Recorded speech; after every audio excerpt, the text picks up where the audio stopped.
कक्षा 5वीं के परिसर अध्ययन में हमने सबसे पहले देखा शिलावरण, फिर दूसरा देखा जलावरण, तीसरा देखा वातावरण। फिर उसके बाद अब हम लोग देख रहे हैं इन तीनों से, यानी हमारी पृथ्वी पर पाए जाने वाले जितने भी असंख्य प्रकार के सजीव पाए जाते हैं वो हमारे पृथ्वी पर ज़मीन वाले भाग में, जैसे कि मैदान वाले भाग में, पहाड़ी वाले भाग में, रेगिस्तान वाले, मरुस्थल वाले भाग में पाए जाते हैं। कहीं पर बर्फ़ वाले भाग में पाए जाते हैं, जल वाले भाग में। तो ज़मीन वाले भाग में यानी शिलावरण में पाए जाते हैं। फिर बर्फ़ वाले पानी में, बर्फ़ वाले भाग में, पानी वाले भाग में कुछ प्राणी पाए जाते हैं, कुछ जो है उष्ण जलवायु में पाए जाते हैं। तो इस प्रकार जलावरण देखा हमने। फिर उसके बाद देखा कि कुछ प्राणी जो है हवा में पाए जाते हैं, सूक्ष्म जीव, पक्षी हो गए, कीटक हो गए, ये हवा वाले भाग में पाए जाते हैं। तो कुछ प्राणी जो है ऊंचे ऊंचे पहाड़ों में, मैदानों में पाए जाते हैं, कुछ जहाँ पर अधिक वर्षा होती है वहाँ पर पाए जाते हैं, कुछ मरुस्थल में पाए जाते हैं, कुछ समुद्रों में, सागर में पाए जाते हैं। तो उसी प्रकार कुछ समुद्र के जो तट वाले भाग में पाए जाते हैं। तो हमारे वातावरण, जलावरण और शिलावरण, इन तीनों भागों के मिलने से क्या बनता है? जीवावरण। यानी आप पानी वाले भी प्राणी, वनस्पति, जमीन वाले भी प्राणी, वनस्पति और हवा वाले भी जितने भी प्राणी हैं वो सभी मिलके अब क्या बन गया हम लोगों का? जीवावरण। तो अब हम लोग आगे क्या देख रहे हैं? जीवावरण के बारे में जानकारी प्राप्त कर रहे हैं। अब महासागर से, तटों से दूर जो है कई किलोमीटर तक जो है हम लोगों का पानी वाला भाग है, ज़मीन वाला भाग है। तो पृथ्वी पर अलग अलग प्रदेशों में रहने वाले सभी सजीव में अत्यधिक विविधता पाई जाती है। आपको मालूम है कि जो बर्फ़ वाला जो ध्रुवीय प्रदेश होता है, जहाँ पर बर्फ़ जमा होता है, वहाँ के प्राणी में देखो ठंडी से बचने के लिए बाल निकल के आ जाते हैं। तो ध्रुवीय प्रदेशों में कौन कौन पाए जाते हैं? ध्रुवीय भालू होते हैं, ध्रुवीय रीछ होता है, वहाँ के जो बाल वाले कुत्ते होते हैं, ये सब क्या है? ध्रुवीय प्रदेश के प्राणियों के नाम है।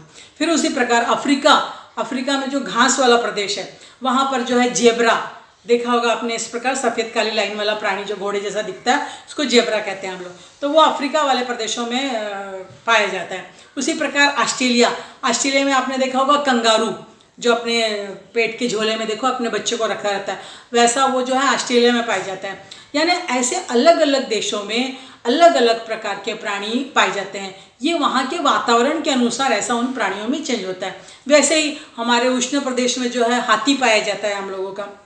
उसी प्रकार जो कम घास वाले प्रदेश होते हैं थोड़े से, वहाँ पर हम लोगों का सिंह वगैरह पाए जाते हैं। यानी ये सजीवों में जो विविधता पाई जाती है विभिन्न प्रकार की, ये वहाँ के वातावरण के कारण इन प्राणियों में विविधता पाई जाती है और उस जगह पर वैसे प्राणी पाए जाते हैं। जैसे गुजरात वगैरह में देखा शेर वगैरह, सिंह आगे ज़्यादा पाए जाते हैं।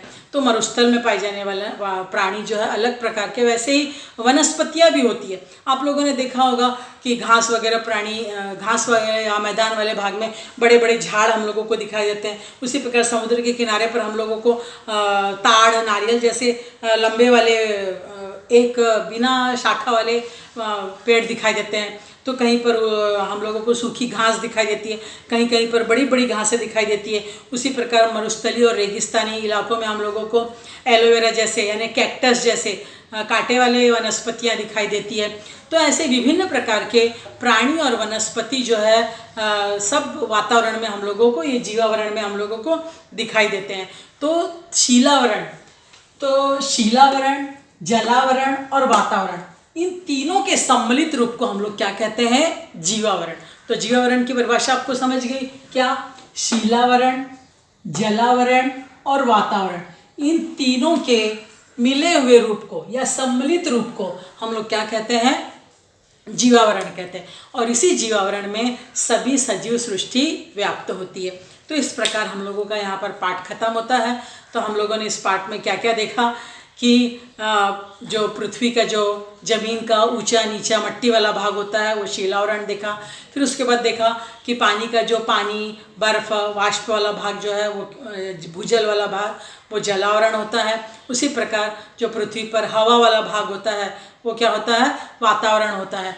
इस प्रकार हमारे पृथ्वी पर जल चक्र भी जो है निरंतर चलता रहता है। फिर हमने पृथ्वी के आवरण देखे, उसमें क्षोभ मंडल के ऊपर जो है समताप मंडल है। समताप मंडल से पहले जो है ओजोन गैस की परत होती है जो हानिकारक पराबैंगनी किरणों को रोक लेती है। उसी प्रकार वातावरण, जलावरण और शिलावरण, इन तीनों आवरणों में क्या होता है, सजीवों का अस्तित्व पाया जाता है और इनके द्वारा व्याप्त भाग को हम लोग क्या कहते हैं, जीवावरण कहते हैं।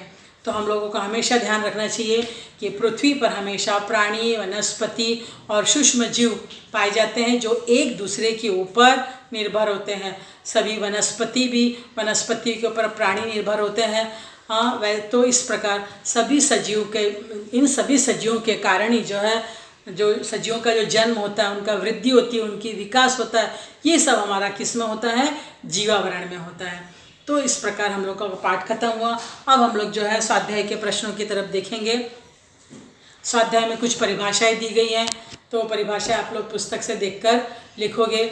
और कुछ भूरूपों के नाम पूछा गया है, तो भूरूपों के नाम बताओगे आप लोग। उसी प्रकार जल रूपों के नाम बताओगे। फिर एक प्रश्न दिया है, देखो कि अमित का घर पहाड़ी की तलहटी में है, तो इसमें भूरूप कौन सा है, पहाड़ी है ना, पहाड़ी ये क्या है, भूरूप है, तो उसके नीचे अंडरलाइन करोगे। फिर दूसरा पूछा है, रिया पठारी क्षेत्र में पाई जाती है, तो पठारी शब्द क्या है, ये भूरूप है, तो इसके नीचे अंडरलाइन करोगे। उसी प्रकार पानी में उपलब्ध ऐसे स्थान, तो झील वगैरह नाम लिखोगे। जलवायु में संबंध रखने वाली घटनाएं, कोहरा, वर्षा, बादल आदि, तूफान, ये सब होगा।